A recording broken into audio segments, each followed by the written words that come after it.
start pulling a little bit of power in, but it shows you how far you can fly with no power at all. We need a really good look for birds, but we're actually going to dip our toes in the sea.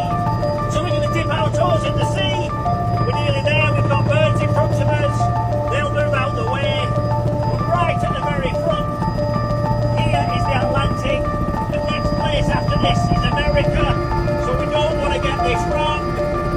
So here we are, next to the sea. And should we land there? Should we just land next to the sea coming in? Let's go right out there and let's see if we can land.